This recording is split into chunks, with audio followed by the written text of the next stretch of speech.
Never before in all our history have these forces been so united against one candidate as they stand today. They are unanimous in their hate for me, and I welcome their hatred. The needs of working families and the middle class, not just the billionaire class. We know what's going on. We are paying attention.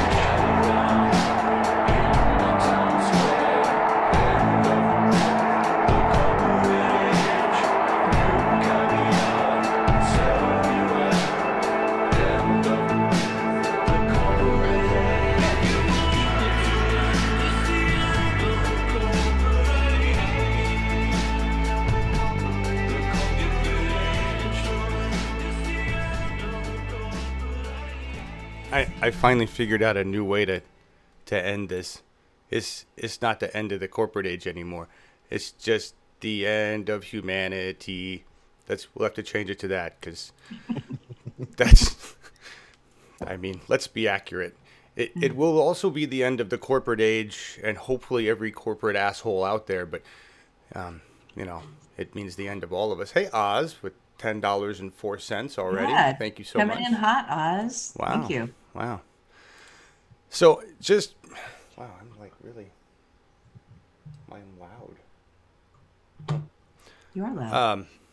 Yeah, it's weird. But that's okay. I suppose. Before I bring everybody else on, good morning, everybody. Thank you all for being here. Wow, 26 people watching already. I feel like this show has gained popularity as we have lost subscribers, which is... I guess we're honing our audience into what we are.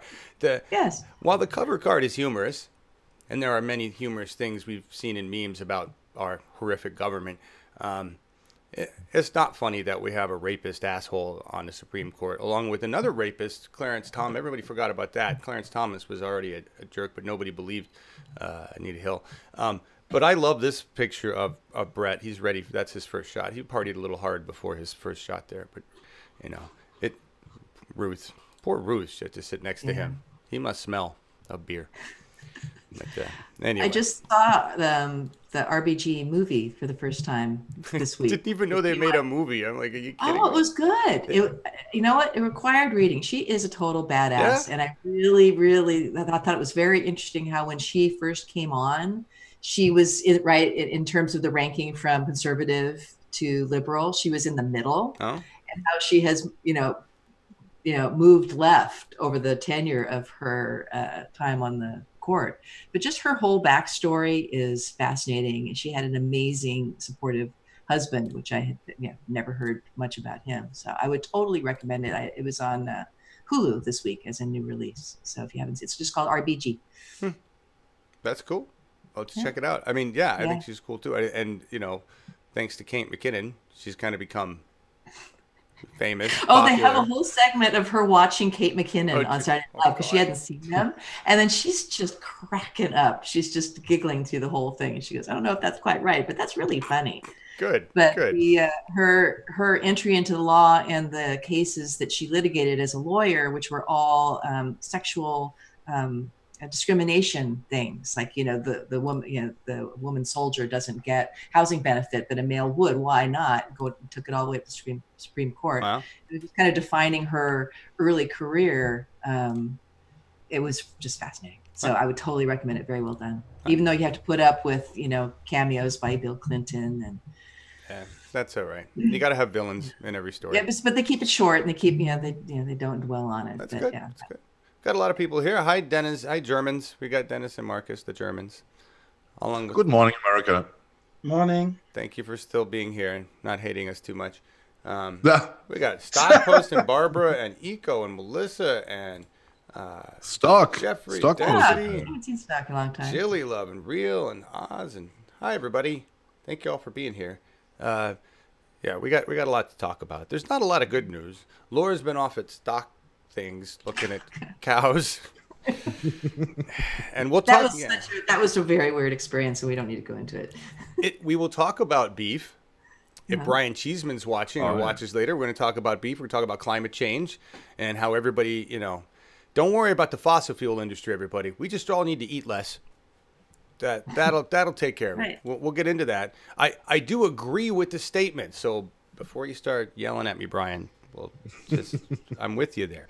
We're going to talk about something that's a little more serious and a little more pressing, and that is the fact that Facebook and Twitter, since Alex Jones was deemed okay by social media, Facebook and Twitter are now purging whoever the fuck they feel like. And unfortunately, the latest purge, which was 800 or so accounts, and a lot of them they were done in tandem. All right. It includes some RT people. It includes Police the Police, which was one of my favorite posters on Facebook, because they just got body cam footage of all the cops that were abusing the law or murdering citizens. And it was, being useful to hold these cops accountable. The majority of the pages that I saw that were removed were all related to police accountability. Imagine that. I'm not sure why Facebook and Twitter would consider somebody showing body cam footage of cops out of control, it's body cam footage, being misleading information or politics for money, which is what they were claiming it was. It's censorship, and it's frightening. And it's no different than the Nazi Germans did with media and other stuff back in their day when they started ramping up. So we're seeing the same thing here. And everybody out there that thinks, well, we should take out this person and not this person. Alex Jones is just pushing bullshit, and we can't have him. This is the disconnect. I need to explain the disconnect between an older generation, some people in Gen X who never got this, I'm Gen X, right? And the younger generation, understanding how information is imparted. Before the internet, we didn't have options. Whatever was pushed to us in that pipeline was a one-way programming, and we could choose our programming, sort of. But we couldn't interact with it, right? We couldn't tell it we thought it sucked, right? Now, on the internet, we have options. We can find the news source we want, whether it's true or not. It's our job to decide what we want to look at. Whereas before, we didn't get that choice. Here's what's coming through the pipe, and you get those pipes. We get to choose from a Walmart of content now. So it's our responsibility as the consumer to do that policing. We don't ask the corporation, hey, this person's bad, block them, and that person's bad, block that. That's called censorship. And when we encourage corporations to do that, we fuck ourselves in the end, because I guarantee you that it has opened the floodgates to shut us down, to shut TYT politics down, to shut Lee Camp down, to shut Jimmy Dore down. Right?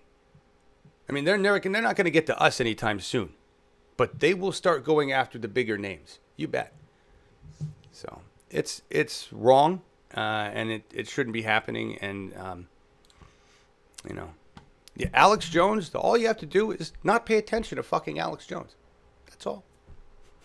That's it. Thoughts and feelings, you guys?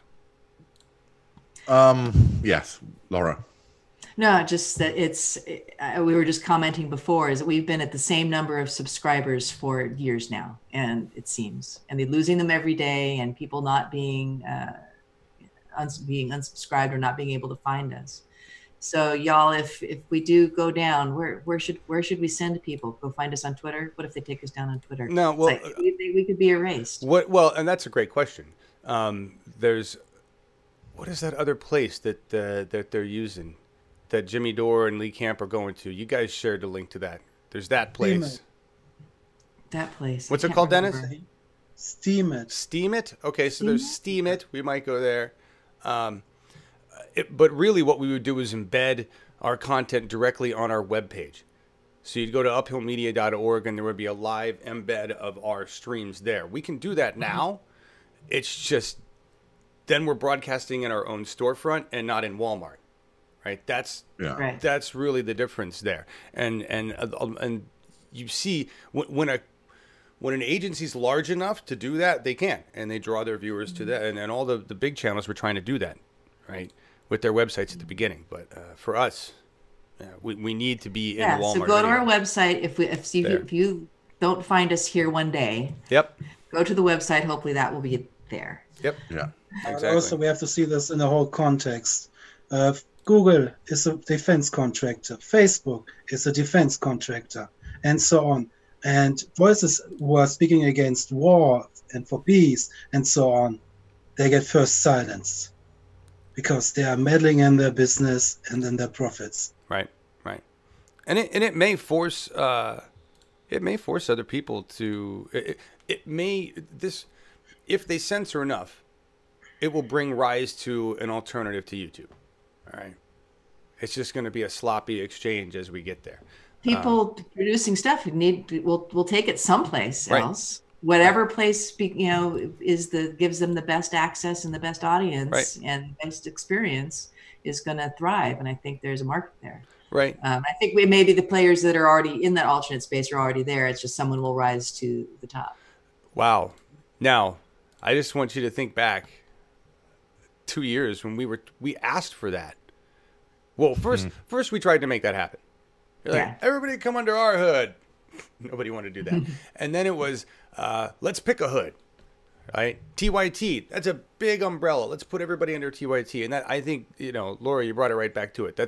It'll happen. There will be an independent conglomerate formed to band power together, if it isn't already out there in some form, or we're just not aware of it, right? I'm weary of TYT simply because of Katzenberg money and connections to corporate money, and I don't trust them to be the hood anymore. Yeah, a more grassroots hood is what's in order. Yeah, and you guys know I'm talking about an umbrella. I should say umbrella. Yeah. It's not a hood in reference to like. I'm not trying to. Yeah. Got our territory. Right. Well, I think you're right. You cannot prevent what the majority of Americans want. They want certain stuff like healthcare, etc., education, etc., and all this stuff as progressive messages, and the people want to hear those messages, and if there comes a point where the government, the still existing government, decides to cut all liberal voices out, there would be still the market, and there will be found any means to get the message to spread. I'm convinced about this also. Yeah. Well, and something else I'm seeing in chat, I see Oz talking to Jillian. Somebody mentioned Nico House's channel, and something we actually could do a better job of that here. I didn't even think about it. Oz has all the same gear that I have, not identical, but he has a engagement broadcast system. By the way, Oz, I'm going to need my key back for election night. Sorry. I think. Well, maybe not. Well, we got to work out the tech, but I might need it back for election night. I just going to throw it out there. Anyway, if we can create a network between, what we're going to start doing is all of our shows, Oz will be pinging back to Facebook, so it will expand our reach. But nice. We really could, if we had people get behind both Oz and our networks, we could create quite a progressive ripple on the West Coast. It's just, Laura knows, she's been with me for I don't know how freaking long with this thing, but over 2 years.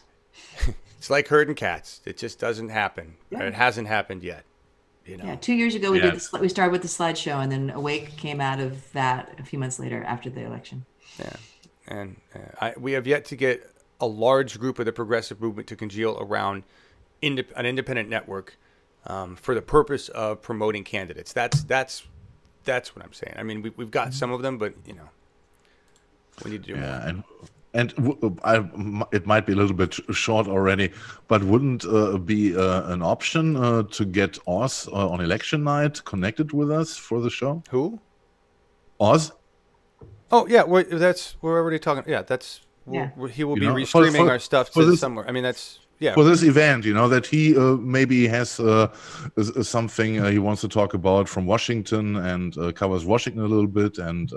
I don't know. Well, yeah, we'll have to. That's a whole nother conversation. We'll have to see. Take it offline. You have to come. You have to come around in Slack, Markus. You've been busy a bit.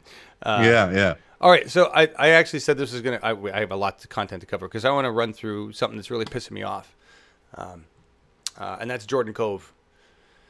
And I've been doing a lot. You guys know I've been doing mapthemoney.org, and that project is coming along really well. And you should go to mapthemoney.org and take a look at where we're at.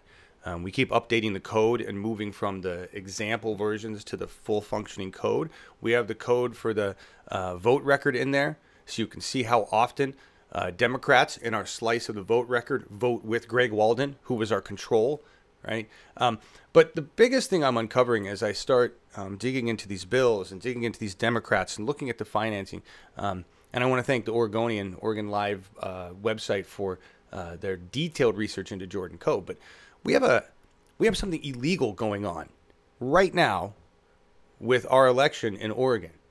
We have Democrats and Republicans taking money, lots of money, more than $800,000 worth of money from Jordan Cove LNG and its subsidiaries, okay, in this cycle alone, for the purpose of they want to push a fossil fuel pipeline in here.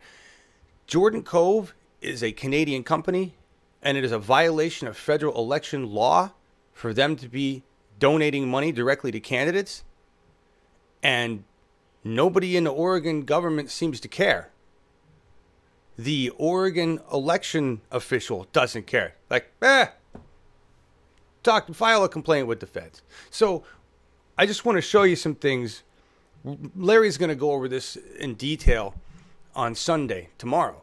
And he's going to have at least one guest who is running against, I believe, he's going to have two people that are running against Democrats that are taking taking LNG money, okay? And we're going to talk about John Sweet, who's the Coos County Commissioner. Sweet is just loaded with LNG money. He's been taking it for years. They gave him $40,000 this year. Just one subsidiary of that. There's like a $200,000 prize to get Jordan Cove in he's looking for. This guy makes so much money, and he's a commissioner. Commissioners in Oregon already make a fat salary. Okay, so whoever's running against John Sweet, we need to support. I believe it's a woman. We need to support her 100%. I think her Kathy Ehrman. I think we're going to have her on tomorrow. Don't quote me on the name. But let me just show you some things here real quick.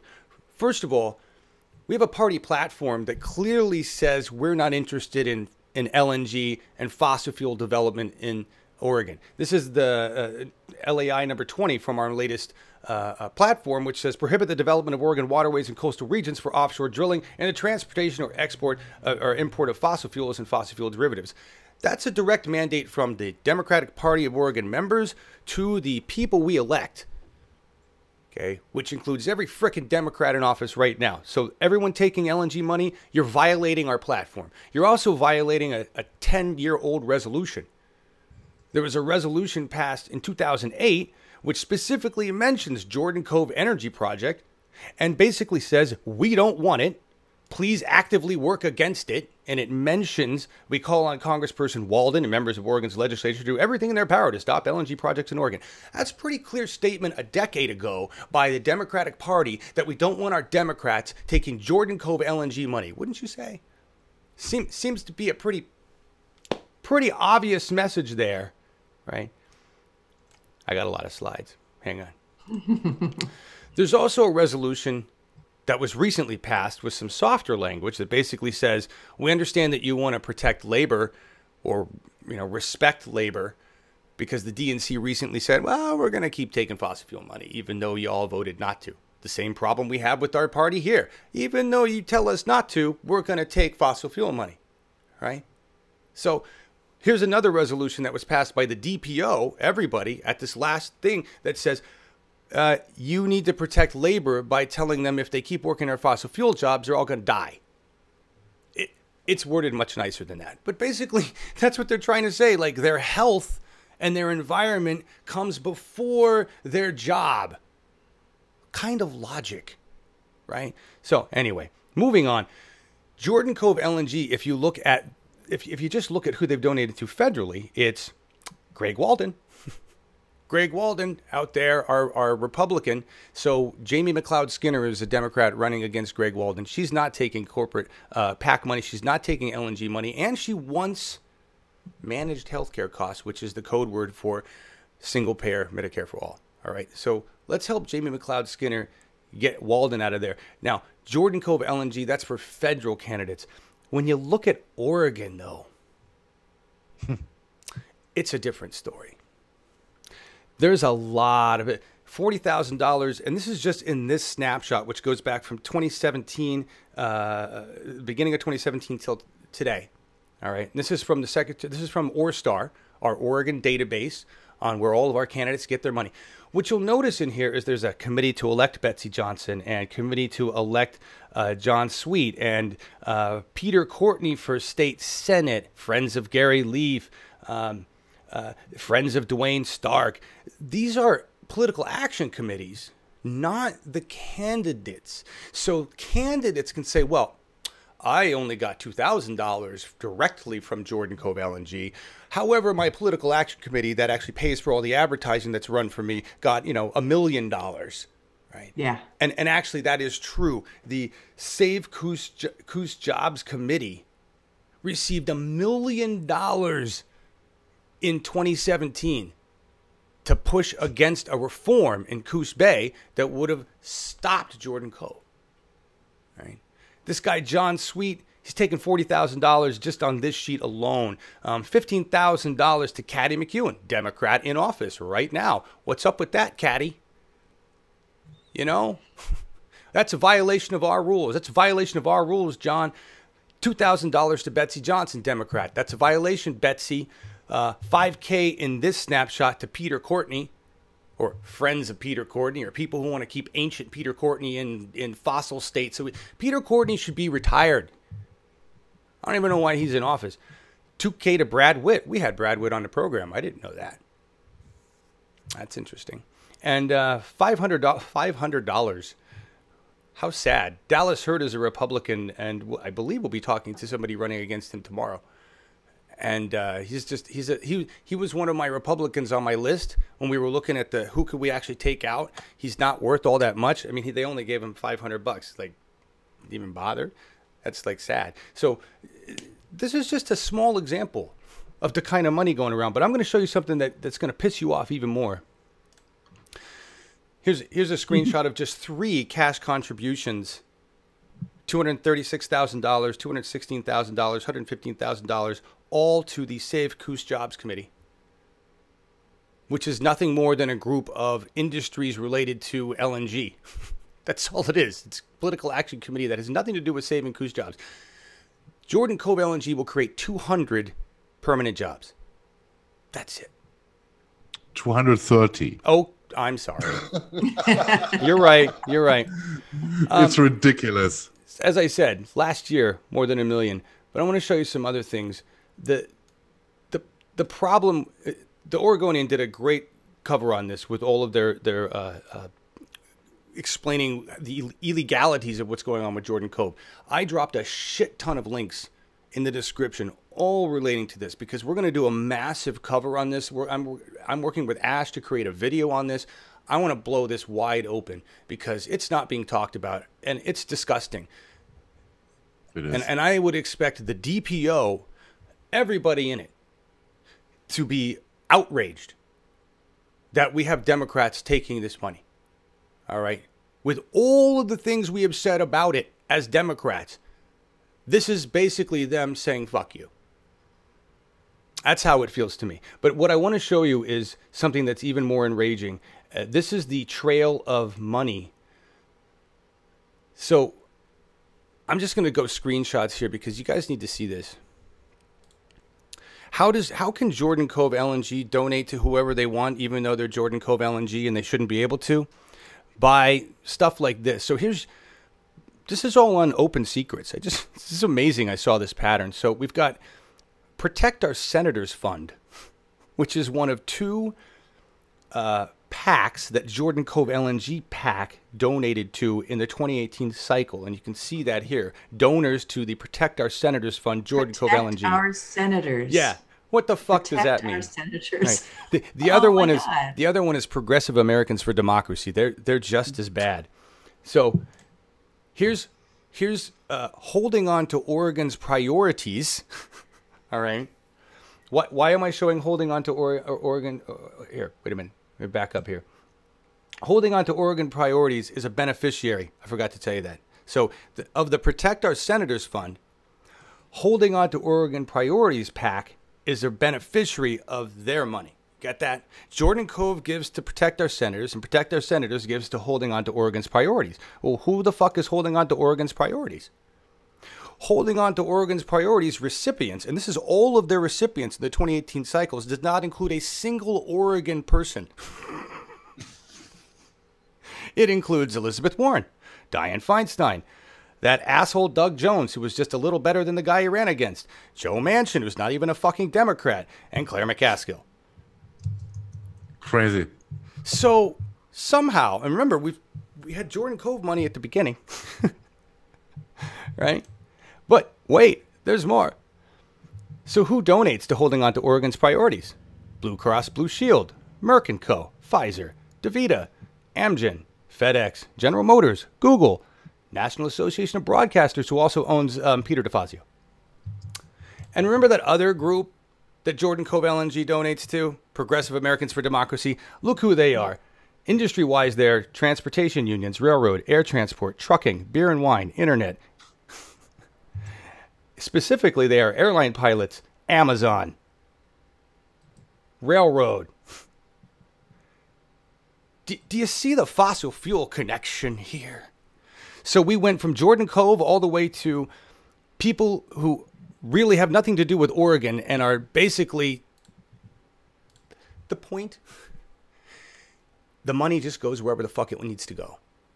And they can make it go wherever the fuck it needs to go through these PACs, through these associations, through these bullshit rules. It all comes down to campaign finance reform.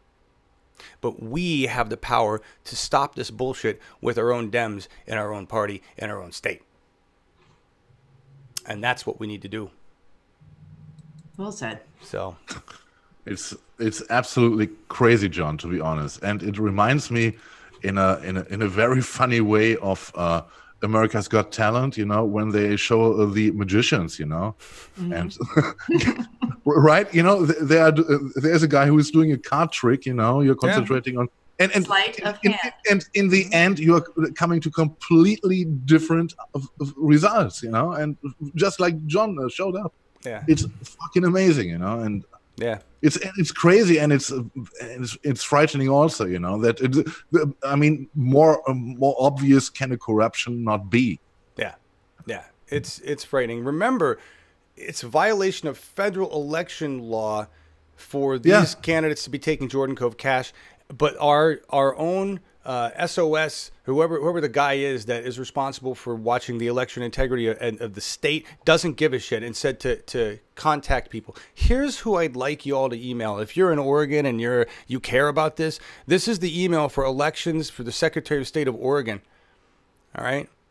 And you should blast it wide open and use the links that I dropped in the description about Jordan Cove and explain, you know, say, how is it that we're violating federal election law and you don't give a shit? How is that? Because that's wrong. Help me out here, everybody. All right, I'm done with my big serious topic, and I feel so much better. Thank you all. Well done. That was amazing. The research and work you're doing right now is fantastic, commendable, and thanks. Thank you.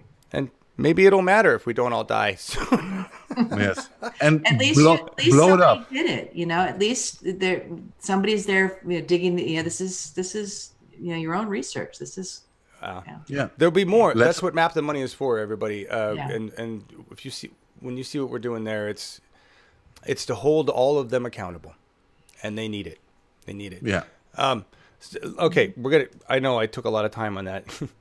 No. It was absolutely great. Yeah, fantastic. The majority of the work that you're doing right now is this, and I think so. I think that you need to. This is your venue to talk about what you're doing. Thank you. Yes, appreciate across it. the board. So, thank you, Barbara. Thank you, Brian. Appreciate that, everybody. Great chat, by the way, you guys. Yeah, wonderful. You guys are 42 people. Holy cow! Wow. I told you we have people watching. See, it's all to be here. Please share this content. Please share the links. I took a lot of time. We all take a lot of time to build the links in the description. Even if you just go there and, you know, auto Twitter, auto Facebook, or whatever, it really helps get the content out, because we really are being censored. All of this information is being censored right now. You know. All right. So, do you want to look at some funny stuff? Yeah. Do you want to lighten up? This has been going around a while, but it's creepy how true it is. Okay. And I was high as fuck last night. I didn't realize this myself, but a lot of people have, and it really does. You don't have to be high to see it. Yeah. It's Donald Duck, and then of course our Donald. Yeah. Yeah. Is it? Yeah. And then what else do you got here? This, I thought this was very, you know, the Der Spiegel came out. You know, you guys have seen the Markus sent me that, right? This is Yep. So this is A long time ago. Long time ago. Yeah. And I don't think America even cared. America was too busy freaking out, you know, and everybody's like, oh, look at what Germany did. But then remember Kathy Griffith? Yeah. Lost her job because she did the head. Now, Markus, explain what this, what's the third one there? Yeah, the third one is the new campaign poster of my party, the party, Die Partei. They are running now in Bavaria. Tomorrow they have elections there, and the woman on the photo is the candidate who is running for the party there. And what she is holding up is the head of the current minister president, Markus Söder. Wow. Who is a very conservative and not well-liked politician in Bavaria. His ratings are in the 30s, which is completely new for this party, who nearly governed Bavaria completely alone. You know, they had so many votes in the past that they don't need any coalition. Oh. I think there was only one example, which they had to have to build a coalition with another party, but all the other times they were the absolute rulers of Bavaria, you know. And now they're struggling, you know, because they have a candidate and all about what's going on in this party. We talked about Horst Seehofer, who is our Minister of the Interior, and all the stuff he made with Merkel and his right-wing fantasies. All this now fires back at the party, and of course the party is very, very angry about this poster, and the candidate. Yeah, she looks like a Bond girl, and not the good ones. Yeah, and she's a nice candidate, and of course she stands for the values of the Die Partei, you know, which is, as you know, a satire party. And she refers in this picture, she does not refer to kill Markus Söder or something like this. She's referring to an old ancient telling about Judith versus Holofernes. Right. In which the Persian king or ruler was killed by her, and she says this is only a reference to this, that the party is ready to take over, and has nothing to do with any killing purposes of Markus Söder. And of course the CDU is thinking about, or they already did, they want to sue them, or they already did this. And of course this is very good propaganda for our party, the Partei, and it will only help them tomorrow. Awesome. So you're expecting a big victory for Die Partei? I expect a big victory. Of course, they won't take over because we are too small. But I guess we will have a very good result. If you go back to the last main elections here in Germany, we were the only winners of this election because we doubled our votings. No other party succeeded like this. All right. What did you get? 1%? We got 1%, but we got 2 million votes. Great. And in the other elections, we had only about 1 million, a little bit more, and it was great, you know, because also of the propaganda coming from parts of the media and other parties that every vote is wasted, which is giving to the Partei, which pissed off a lot of people, as you can see. And we were the true winners of the last elections, and I hope tomorrow in Bavaria it will be like this. Oh, okay. Yeah. All right. You 1%, 2 million votes. That's a lot. Were there other parties that got less? Yeah, we have a lot of parties running. We have 40, 50 parties here. Oh, jeez. Yeah. Well, there you go. So you guys did great. You're on your way up. We could use some sarcasm in Germany. Really, Absolutely. Yeah. Don't you think? Barbara says you look nice in those glasses, Deniz. She's right. Thank you. Yeah. Nice. Yeah. Thank you guys all for being here. Hey, Gunther. I'm getting older, so I need glasses more and more. Yeah. That's what happens. That's what happens. Mm-hmm. What else? There's just a brief mention of Kanye and what the hell was that? That's all I'm gonna say. Yeah. Yeah, and you can see Trump. You know, not only Trump was confused. You know, he's always confused. You know, and what's going up in his brain is shown in the picture. You know, but I think nearly all other who listened to Kanye West had the same feelings about him. Nobody was sure what he's talking about. You know, I think not even himself was aware what crap he was talking about. The Jim Acosta tweet. Kanye just said motherfucker in the Oval Office is probably the most hilarious to me, just because I mean, look, all of us and the video of him putting in the password to his phone so everybody knows that his password is 5 zeros. That I didn't even see that. I just thought anyway, whatever. There's a lot of people saying they feel bad for him because he's obviously got mental problems, and I'm just gonna say kids in cages. Fuck it. Yeah. Okay. Yeah. Don't give a shit. Kids in cages. And this is all going on while Hurricane Michael is ravaging, the portions of the U.S. Oh man, we won't even talk the hurricane. We won't talk about that. Yeah. All right, Lori, get the Hillary story.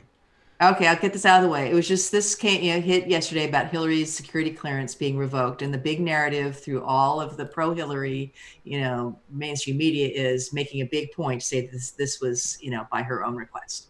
So that's one side of the narrative. And the upper left-hand corner, of course, is her looking, majestic. And then the other spin to that, I'm in PR, so it's interesting to see all the different spins. The other spin is breaking: Hillary Clinton loses security clearance amid email scandal. So the truth is somewhere between those two things. I was just laughing at the by her own request, and so the narrative that played out in my head was, fine, go ahead, take my clearance. I don't even want it anyway. And that was, that was her requesting. So anyway, I was just struck by, as I always am, by just the way that these are spun. You just search Hillary, security clearance, and you just get, so many perspectives. It's crazy. That's very true. And in the end, can I just ask everybody if she's not helping the Democratic Party. No, she doesn't matter what happens. She's just a lame duck, and she just shouldn't be around. But I almost feel like, in terms, like you're talking about spin, like I almost feel like the Democratic Party knows this. They're like, just keep her in there. Progressives won't have a chance. She's the most famous person that they know, and for whatever reason. I think they sabotage their own party because they are actually more interested in the Republicans' agenda. That's at the top. It feels that way. It's like, go ahead, let her. Bill and her are going to do a tour. It's going to pedophile warmonger tour, 2018. Yeah. And why? She's a private citizen. Why does she have security clearance anyway? Well, because a lot. Really? I mean, that's all goes back. A lot of people maintain their security clearance after being in government. That's just something that's been done for a long time. So that's that was discussed. But those aren't people that have been under FBI investigation for their activities. So well, but they never still had it. But she's elite. Yeah. I mean, she was never really under investigation. I should stop being amazed by anything that happens where it's special, That would be the line there. Okay. So the other one that I saw this week was about, because the whole thing about Susan Collins voting in favor of Brett Kavanaugh and the big grassroots effort that came to fund whoever her opponent is going to be in 2020. We don't even know who it's going to be. And then they've already got, hundreds of thousands of dollars at their disposal. So, but the article I saw in Salon was that there's a pro-Kavanaugh dark money group called Judicial Crisis Network that is giving her big money now and is pulling out a full internet and media campaign. And I think, do you have the video with the example of what they're pushing out about her? Oh, it's the one leader video, right? Here. Yeah. I don't have it ready, but we can. This is the narrative that is coming out from that side, which I find very interesting. Washington is divided more than ever. In the midst of the chaos, one leader stood out. Susan Collins. She worked hard. She put Maine and the country's best interests first. Senator Collins thoughtfully reviewed Judge Kavanaugh's judicial record and carefully weighed the evidence. Confident he'll be an independent judge, She did the right thing, supporting him.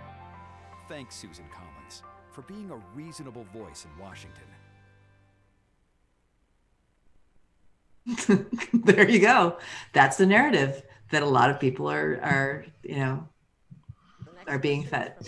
She put Maine and the country's things first over women. And anyway, so I just thought that was just an interesting little spin on the end of that story. And then I don't know if you have another area where you wanted to talk about the hurricane, but the article that I saw in Grist was about Hurricane Michael could help climate denier Rick Scott in the Florida Senate race. And this is, you remember, this is the guy who censored the words climate change from being used in his government, which they note made for some funny press conferences.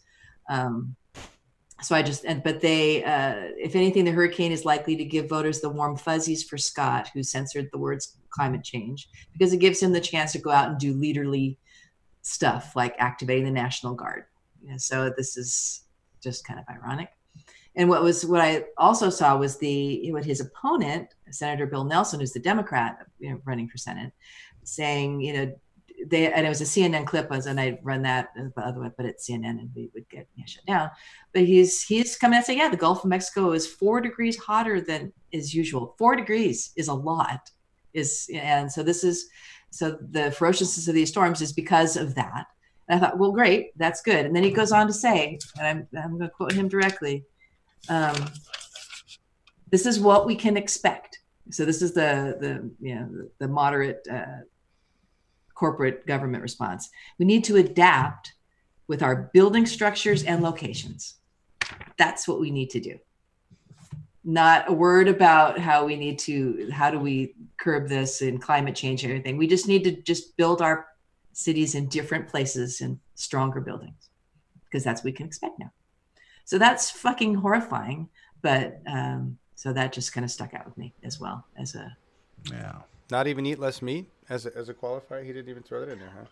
Because no, I didn't. No, because I think you're going to talk about that. Well, no. But the Republican. I'm talking about the senator, whoever said we got to build better structures. That's it, right? We don't need to do anything else. Yeah, build better structures and be careful where we build them, so they don't get knocked down by these bigger storms that are coming. And this storm, no mistake, much bigger than Florence. But Florence was so slow that she got all the media buildup. I can imagine the media networks going, "Damn, we could have used for another day or two to really hype up how big Michael was going to be." But no, he just roared in kind of unexpectedly. And just the devastation from that is just unbelievable. Well, if you watch the Weather Channel, I don't know if that how much national media is actually covering the devastation, but the Weather Channel certainly is, because they get more of a story afterwards now, and the numbers are insane. And if you look at it, it's, I don't know. Sorry, Florida, it's going to happen again. And there's actually another system that they're talking about. What did I see? There's a system that's hitting another part of the world, never happened before. Oh, Portugal. Yeah. The system's hitting Portugal.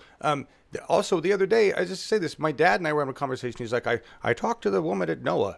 They have a NOAA station.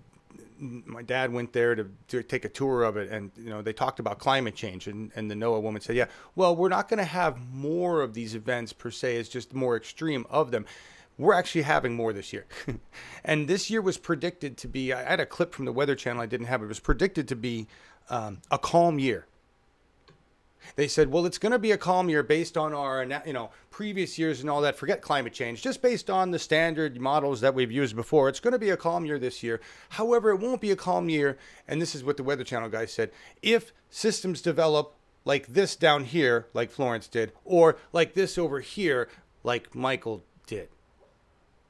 Those kind of systems are going to keep developing, because that's how we've changed our goddamn weather systems. So I hate to say it, Florida, you're going to get more. And East Coast, you're going to get more. And welcome to climate crisis. It's really what it is. Well, we might as well jump to it and talk about it, because this is Brian's article. Brian, what do we do about it? Brian pushed this article and said, hey, I'd like you to take a look at this. And if you guys didn't see on Facebook, we were having quite a discussion. Right, Brian Cheese, about eating meat and feeling guilty going to stock shows. And you're muted, Lorelai. I'm sorry. Running gag. Oh my God, I was so horrified. I thought we were going to look at prize animals like that had been raised beautifully and were gorgeous, and we're going to go live on little farms. And then all of a sudden this auction starts, and I realized that those cute bunnies are not for pets. Those are being sold to restaurants. And I was horrified. But, you know, I eat meat, so I can't be all righteous about it. But it was an interesting experience to see how that works. But I tried not to stay very long and just look at it as the learning experience that it was. And watching these kids who had raised these animals and gotten attached to them being shown how to give up and sell their animal for, you know, and a big steer, just so you know, they go for about $3-4 a pound at auction. The whole thing. Wow. I learned these things. Think of the markup on that. Yeah. And a prize turkey, $800-900. That's crazy. For a big old turkey. That's crazy. All right, so Brian, first of all, with the late announcement, what's happened here is we had the announcement by the international group of scientists who give a shit that, you know, we got 12 years basically to really mobilize on climate, or we're toast. And we're seeing that we're toast right now. Anybody that thinks like, oh, it's not going to get really bad for 12 years just hasn't been directly impacted by climate change yet. Because I guarantee you there are millions of people around the world that are saying, fuck you, climate change just destroyed my home. Climate change just murdered my family. Climate change just wiped out everything that I had. I mean, so it's happening right now. Who it's not happening to is rich people as much. Florida might have been a great exception there. No offense. Poor people. Right? If you're a rich person down in Florida, you probably voted Republican and you probably knew climate change was coming and didn't care. And I hope your home got wiped out, personally. Anyway. The articles that have come out since the announcement that we have 12 years have all been about how we all just need to fucking eat less meat. No mention of the fossil fuel industry. There's a year-old article mentioning the fossil fuel industry in the top 100 polluting companies. There's like, you know, 100 companies make up 70% of the emissions, right? 1 billion cows definitely produce a lot of methane, and it's a problem. And mass farming is a problem. But we are not going to save the fucking planet by becoming vegan. Because if you're a vegan and you still rely on the fossil fuel chain in any way, we're dead. Okay? Let's not fool ourselves. Let's not fool ourselves. So I agree with the article that you sent, Brian, because what it talks about is just reduction in amount. And first, I had to understand what amounts were. Like, I don't eat a lot. Even before I felt guilty about eating meat, before I bought Beyond Burgers, before I changed what my wife and I eat, and I started to change our habits, we didn't eat a lot of meat. But apparently, Americans eat a lot of meat. British people eat a lot of meat. I don't know about the rest of Europe, but they were talking about percentages, and I'm like, Jesus Christ, people are like walking cows, you know? Americans eat 3 burgers a week? Who the hell eats 3 burgers a week? You know, anyway, and maybe you do. Maybe this is what I'm just not aware of that. Maybe it's, you know, because I'm an older guy. Anyway, I absolutely agree that we need to shift that dramatically, right? We don't need to be eating that much meat, but that's what's been sold to us. That's what's pushed to us, right? As consumers, we can change that by demanding, and yeah, we can get into that. But so I agree with that, Brian, that we need to change our eating habits. My statement is, are we going to be able to get let's take the average hamburger eating, beer drinking, middle American family in, I don't know, Iowa. Now, they have a choice between completely shifting their eating habits or going electric, going green. Which do you think they're going to be able to do? I'm going to put a bet on going green. You're going to have an easier time convincing a family to go green than changing their eating habits. That's just in America. Maybe in other countries you'd do better, but what do you guys think? I think it is absolutely correct. I agree to the article, and of course, this is not the only solution. And if we still depend on fossil fuel energies, yeah, we are fucked. To say the first F-bomb in the show today. But there's another reason to reduce eating meat. If you know that for the production of only one steak, it takes 4,000 liters of water to produce one steak. You know, to raise the cattle and so on, and all this sums up to 4,000 liters for one steak. And this water, of course, is gone. You know, it's not gone. That's a misnomer. It's gone. It goes in one side and comes out another. Yeah, I mean, but the water it is an absurd water needs to produce one. We got one plenty steak. of water now. Not worried about that. Okay, I see what you mean. I think I kind of equate it with the whole thing about people needing to conserve water. It's like, okay, turn your water off while you're brushing teeth, but when it's really the 95% of the water is being consumed by agriculture, for instance. What difference can we make in our little percentage that's really us? And in terms of, and I'm all for, I eat meat, a couple times a week, but it's like, what difference is that when you look at the whole catering or food or restaurant industry and how much meat they're buying? But I guess it is a supply and demand thing, but it just feels like, what can we do as individuals in our little way? And, yeah. And I like the Beyond Meat thing, and just Brian's happy that we're talking about it, and I'm glad. And I see you guys all talking about it in chat, and that's true. Vote Green says, I have Crohn's disease, and being vegan allows me to be symptom-free and medication-free. That's awesome. Yeah. I mean, that's good, and I'm glad, And I know a lot of people that are gluten-free or whatnot. I'm free to eat. I don't have any problems right now, so my guilt has got to me, right? And it wouldn't have gotten to me if I'd stayed in the suburbs. It's out here because I'm confronted with the death of animals all the time. Every day there's a dead mouse or a dead bird or a bunny or something. And those of you who don't live near farming world, those of you who are a little more isolated from that, don't see the circle of life happen in your backyard. Right? And so it gives you an interesting perspective. If I had to kill my own meat, my God, I'd eat a lot less meat. Maybe none. Maybe I'd eat fish. I honestly, that's really what it comes down to. And everybody needs to get back to that. And to me, it's the Native American. You want to eat meat, there's a cost in your soul because it's an animal. It's a being, just like you. And that's a choice you make. And you do it with respect. Right. Yeah. Pat spray. Yeah. That's it. What are you going to say, Deniz? Me as a professional chef, we learn in our education to respect the meat, the fish, the vegetable, learn the process, how to grow and so on. And therefore you get a whole other perspective. And also, Laura, I have to challenge you.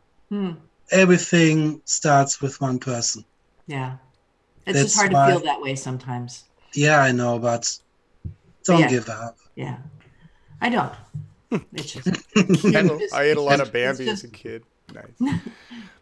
And Deniz is absolutely right. And the thing is that the eating meat is becoming self-evident. If I look back a few decades in Germany, for example, after the war, it was something special to have meat on the table, and it was here in Germany, the tradition was the so-called Sunday roast. This means that only on Sundays you got meat to eat. All other days were meat-free. And this showed how special this day was. This eating on Sunday was, and today you can go everywhere and get meat every corner, and if you know how many of this meat is not consumed but thrown away, this makes it completely absurd, That's very true.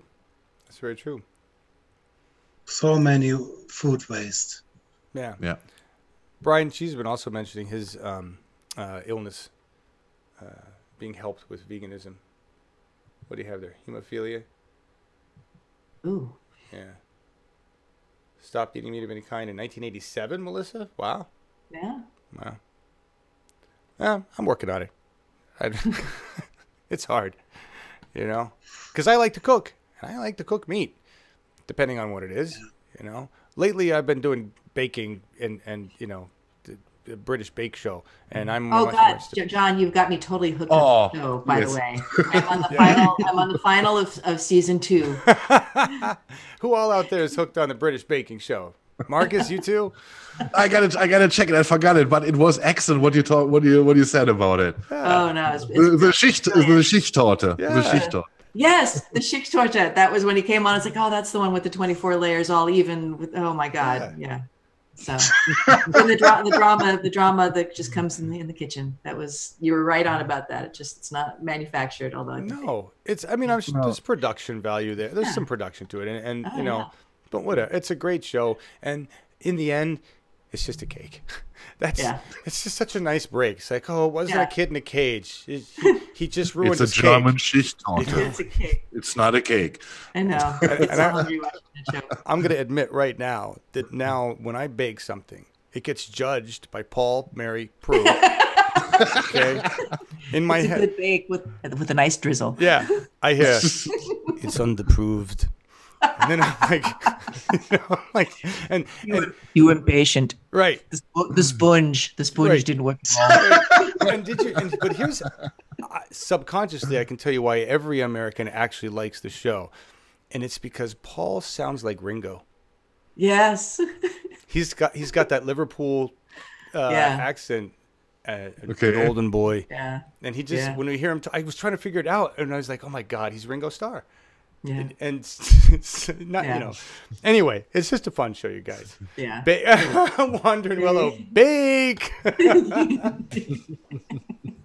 See, all those women on your mark, get set, bake.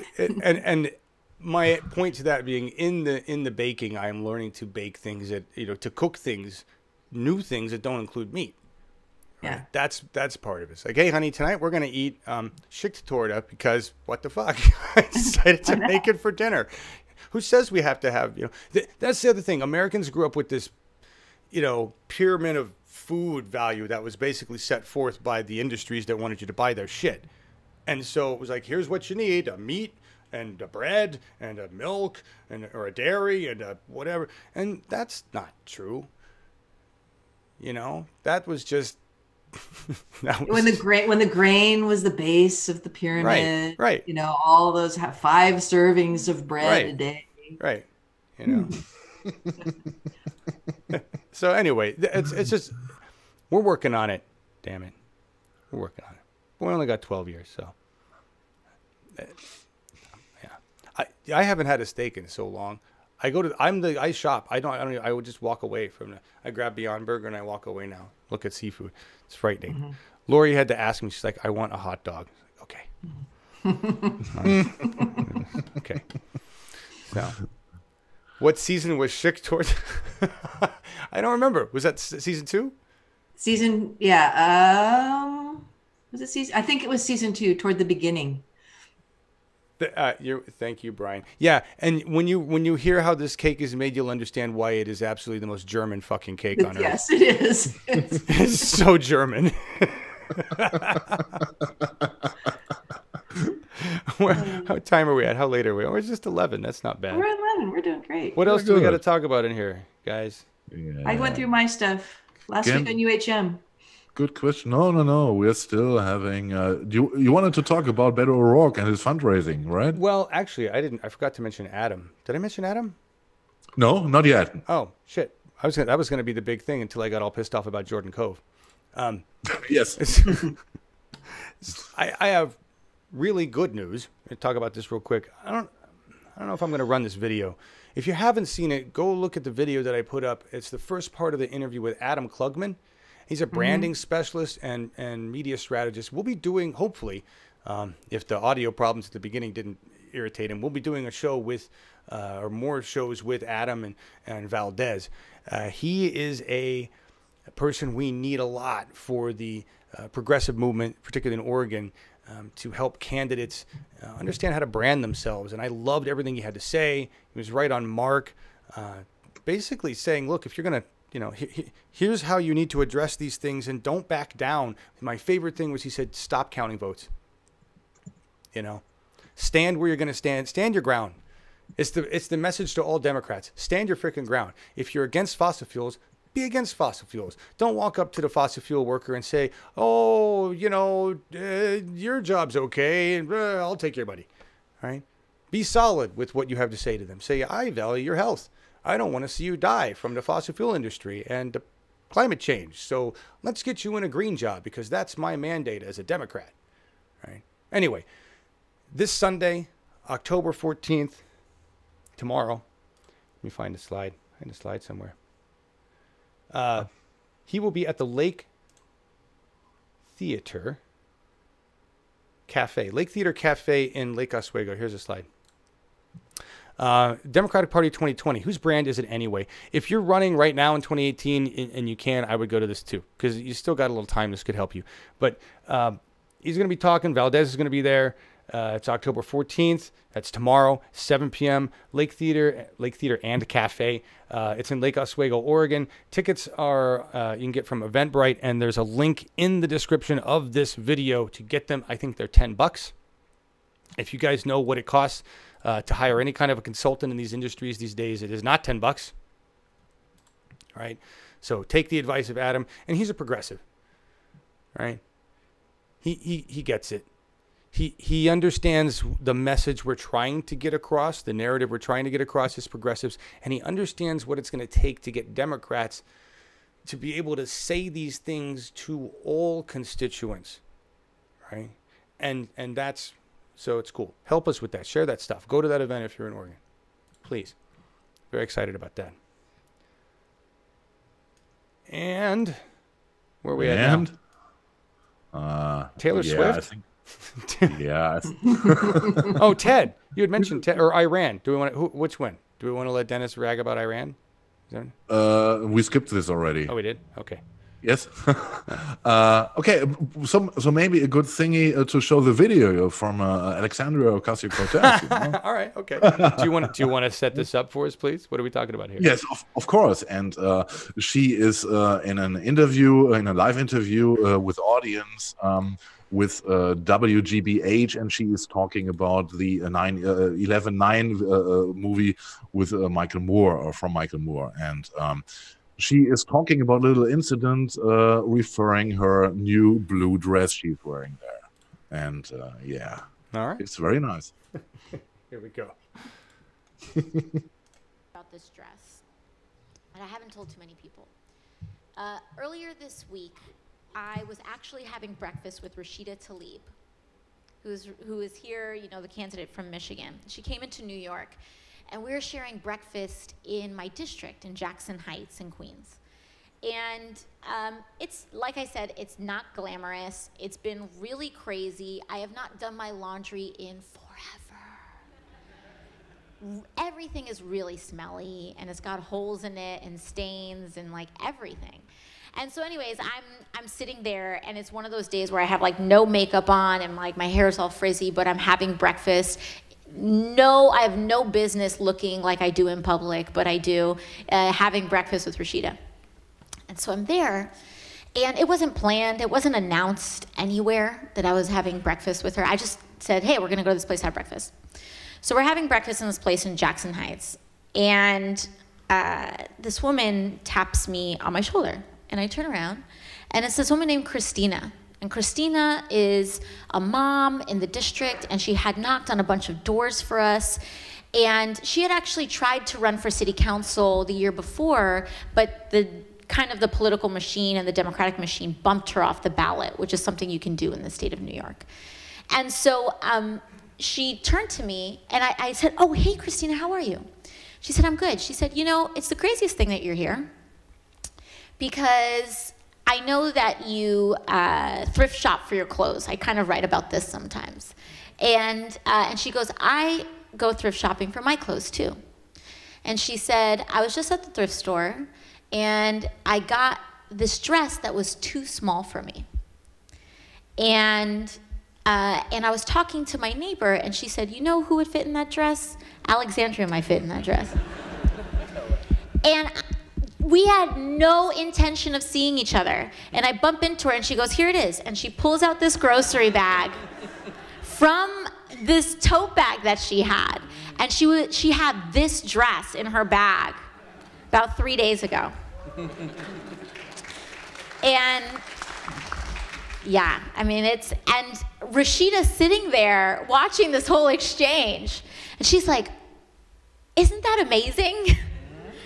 And that's really what it takes. Like, that is what mass movements provide. I felt this way when I was at Standing Rock. I felt this way, in my organizing with BLM. It really is like magic. When everyone decides to participate, it really is almost like every need you have becomes fulfilled and provided for. Because what you think you have to give is too little or too silly.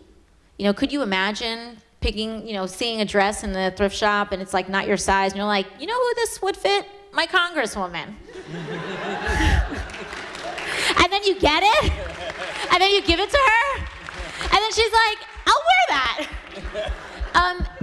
But that is really the power of mass movements. It's the belief that no gesture is too small or too insignificant.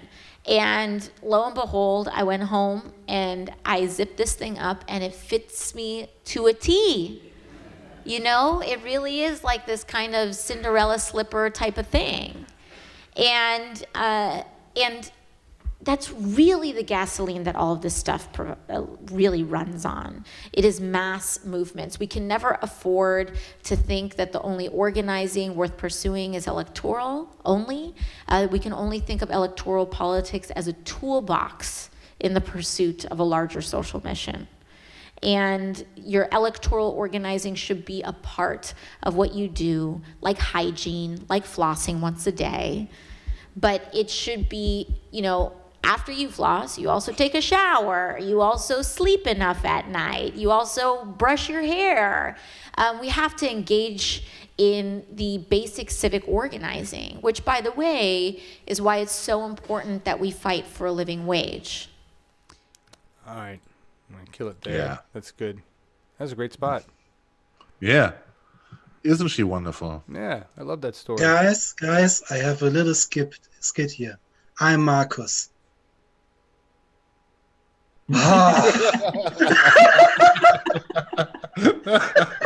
She should wear that dress on election night.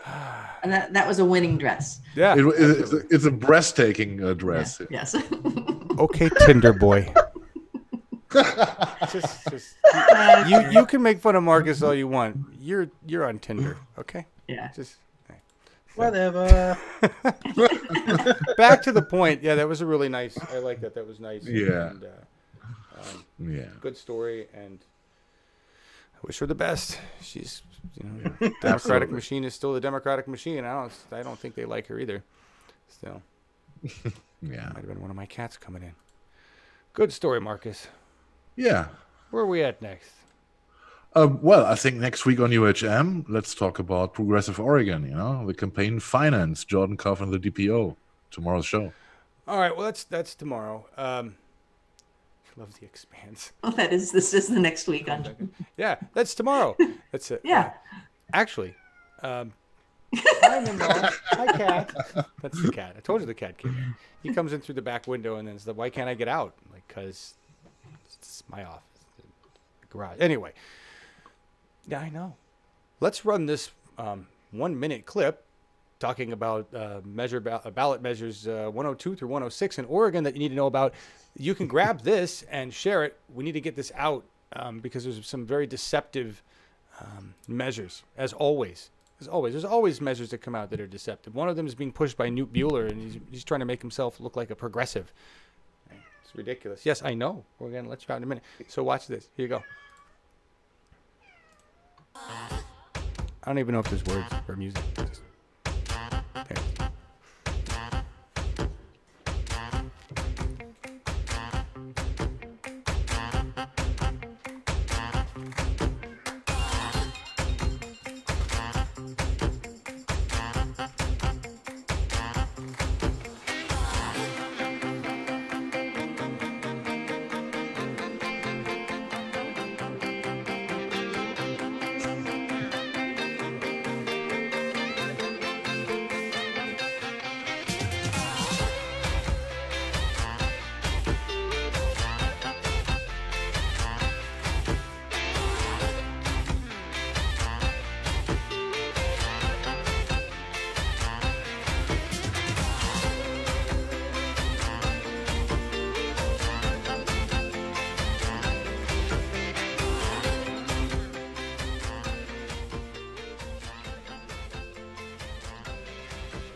And so I had no idea that it had the cheesy music in it.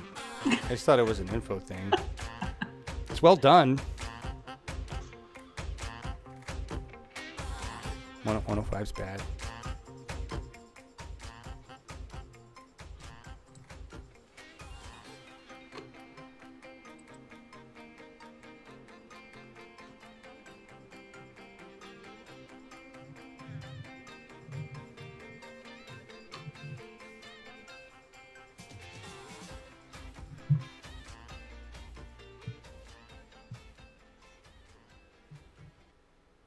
There you go. There's your PSA from Uphill Media. Thank you. Thank you. It's very easy. We have a no on 102, or no, yes on 102, no on the rest. To get that right. Yeah. I need someone to decipher the frauds from the goods out there all around. What are we talking about, real Jingy? All right. How many people are still? 45 people still watching live. Nice to have you. Thank you all for being here. We're almost out of here. Yeah, almost.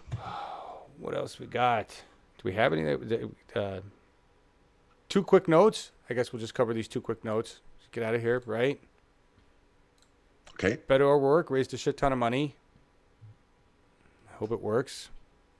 The neat point about that, everybody, is that Ted Cruz and co. are actually upset. They've had to dump a lot of money into Ted, and that makes them mad because then they don't have that money to go for other things.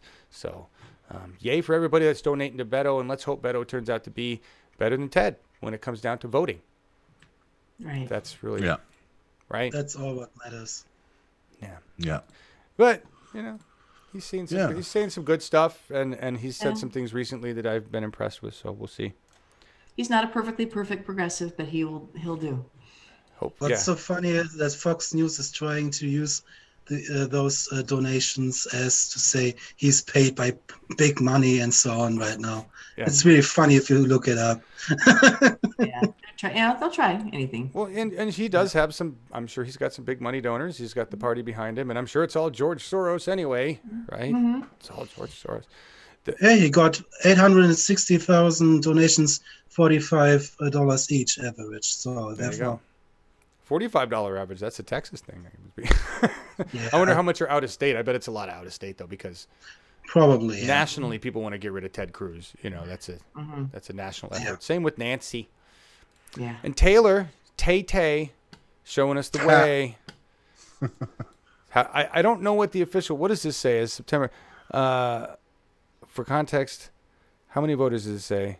65,000 people registered to vote, and 48 hours later, more than 240,000 people registered. This is after she or just fans. So that's a lot of freaking people. Yeah. Right. And that's just on Instagram, from Instagram. Yeah. Yeah. So who knows?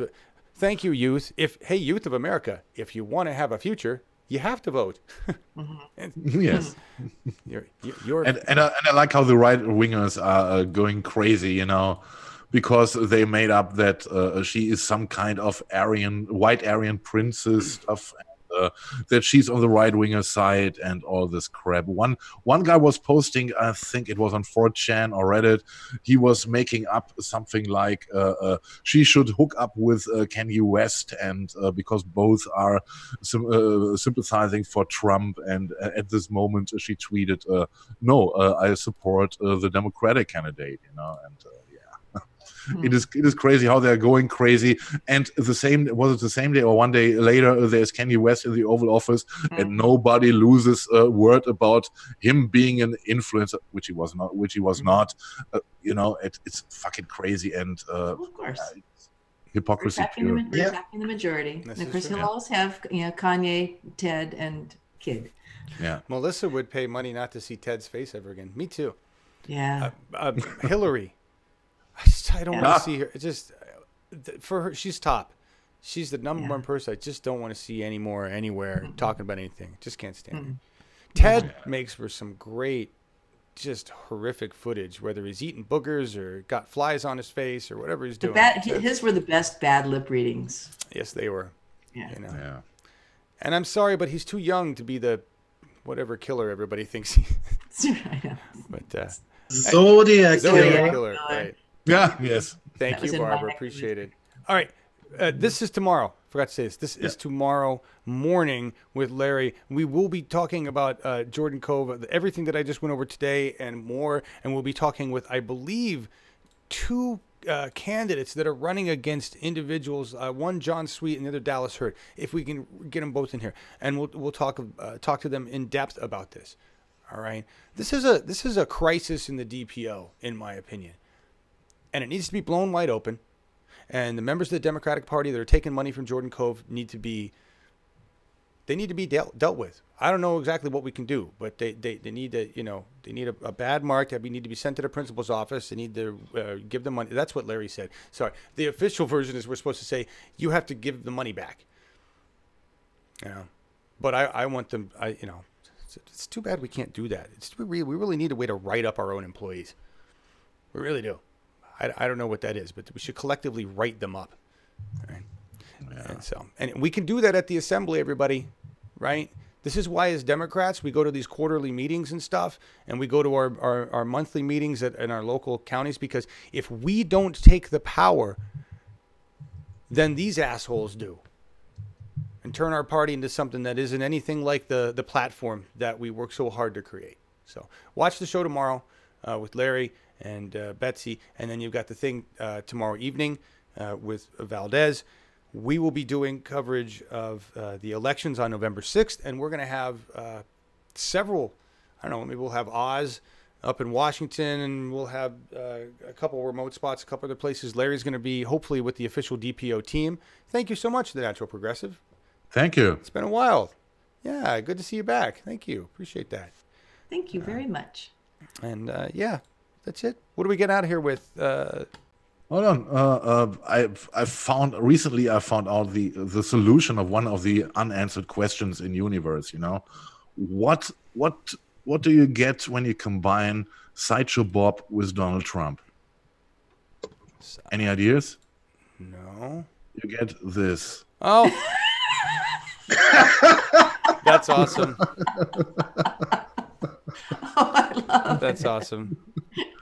And it's actually the most expensive toilet brush ever, right, Markus? It is the most expensive toilet brush ever. I had the pleasure to buy. And how much was it by the time it got into Germany, from China to the U.S. to Germany? No.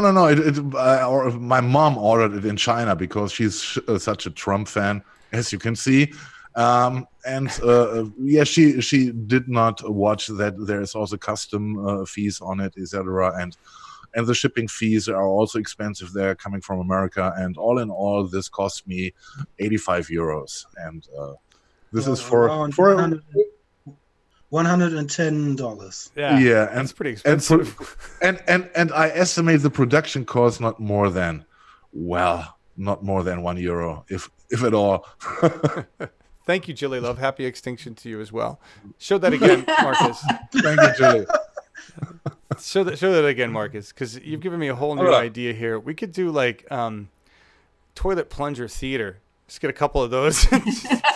Silhouetted in the lower corner. Yeah. Come on, move it faster, Donnie, faster. You can do it. That's awesome. All right, we're getting out of here today, everybody, with Willie Nelson's new tune, which is "Vote Him Out," and this is live. This is from the big Beto event, right, Markus? This is the Beto event. Yes, a concert with Beto. Yeah. Awesome. So here we go. It's not blue no matter who. It's blue if that's the best you can do where you are. If it's the best you can do. That's our motto. Come on, get your guitars out, guys. We need a t-shirt. Where's our t-shirt? Progressive is best, blue if it's the best you can do. That's really where we're at. So the Democrats. So with Beto, it's the best we can do. With Randy Bryce, the best we can do, right? Yeah. With Ocasio-Cortez, really is the best we can do. So it really applies variably to depending on wherever you are, right? And just remember, Willie Nelson was never, ever, ever a conservative. Just right? Yeah. To everybody out there. Here's Willie. Thank you all for being here. Thank you, Markus and Laura and Deniz, for making me cheered up after being angry about Our job is done. Yes. Thank you all Bye, for watching. Felicia. All right. Thank you. Yeah, the most progressive candidate available. Yes, Yeah. exactly. Here you go, everybody. Here's a new song I want to spring on y'all tonight. Take it home where you spread it around. If you don't like who's in there, vote them out. That's what election day is all about. And the biggest gun we got is called the ballot box. If you don't like who's in there, vote them out. Vote them out. Vote them out. And when they're gone, we'll sing and dance and shout. And she'll bring some new ones in, and they will start the show again. And if you don't like who's in there, vote them out.